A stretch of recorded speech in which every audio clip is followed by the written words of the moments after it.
Why am I here? Who am I?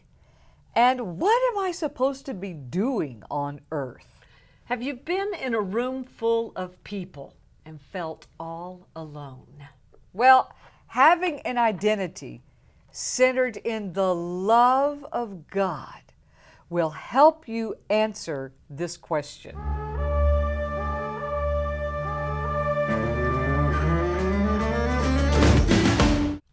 It's interesting that oftentimes we find ourselves in these positions in life where we have people all around us. We have friend after friend after friend lined up, and yet internally we find ourselves questioning, what am I doing? What is my purpose of being here? Why am I feeling so isolated and alone, and yet I've got this room full of people around me? That is a difficult feeling. I can remember when I moved to Israel, being in that very situation. I didn't know the culture yet. I wasn't good with the language, the modern language, and it was such a culture shock for me. And I can remember sitting there with a group of people that were students as well, and thinking, "Oh, I need some friends. This is like a fish out of water," and it was lunchtime, and I didn't want to eat lunch alone. Can you relate to that? Well, let's talk about how you can move from that place into the place of feeling very much loved and cared for. So if you can relate to my story, I would love to hear your comments. Just give a thumbs up, or like I like to say, right in there, been there, done that, and it'll help me understand that we're tracking together here, because you know what? We're just like all of you out there, been there and done that. And so let's talk about what we can do when we find ourselves in that place. Recently, we were in Israel together with a group of people. We take tours there. Yes. So, And we were standing at this ancient gate called Abraham's Gate, 3,800 years old. yeah, the real gate. The real gate. Not a place, because sometimes in Israel they'll claim a place and put a little thing there and make it real pretty. No, this was the true ancient gate that Abraham sat in. As I stood there, I began to think about Abraham's life and thinking about the time that Abraham perhaps was in this place. He had left his father's house, journeyed to the land of Israel as we know today, and was there amongst a lot of people, but not accepted because he was considered an outsider. True. But in this particular position and place, feeling all alone and yet surrounded with the men and the countrymen of the day, in his day, he discovers who he really is. Oh, let's talk about that. It's a Do you Hebrew mean word.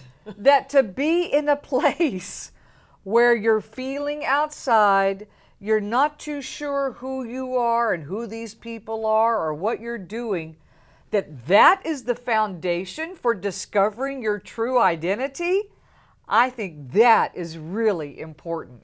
It's important because a lot of times we wear certain things, we're in certain careers, we're doing certain things, and we believe that's our identity. And yet we can find people who in their careers and then their life just falls apart because they've identified with something externally, but internally it's not really who you are. And that's the case for Abraham, because it says in Scripture that when Abraham went to rescue Lot, whom he had been separated from, that one who escapes now comes and identifies Abram as a Hebrew. Oh, I like that word. So, in that place, Abraham learns his true identity, but he learns it from a God who loves him. Amen. And says, now that you're here, I can explain some things to you. Right. And you know, right where you are, if you're in that place, that's exactly what God wants to do.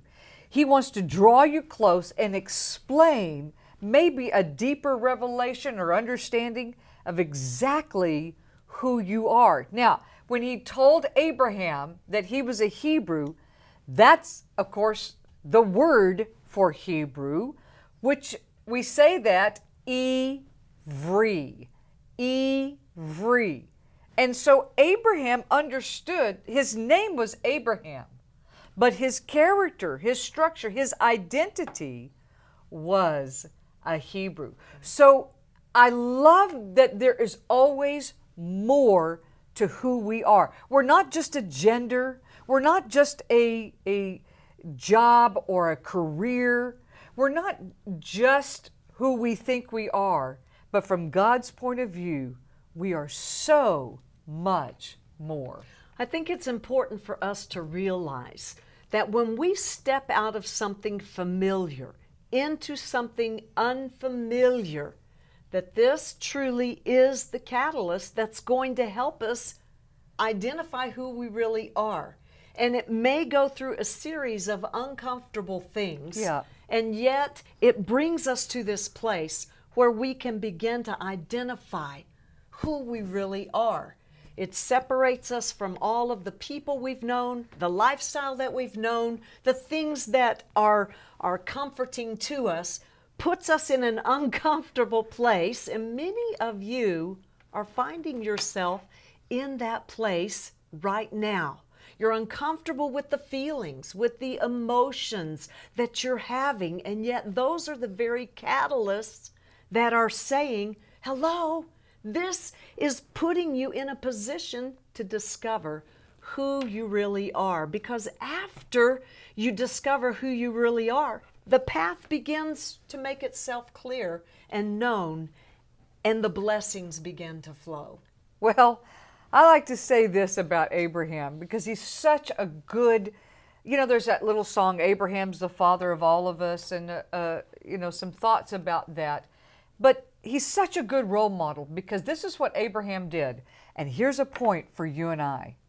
Abraham embraced who he was as he embraced that situation. There's this whole thing about what you push away, you get more of.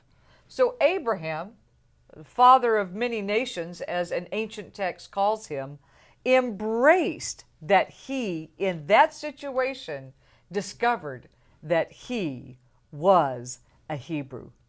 I hope this has been helpful to you. No matter where you are in life, God loves you. He wants to open up your understanding and help you understand that you're actually not alone and there's always more for you. So embrace where you are. Take heart and know that you are here for a reason and a purpose. And if you would like to know why change is good in your life, then watch the next video, because change is a catalyst for the future that you are born to live.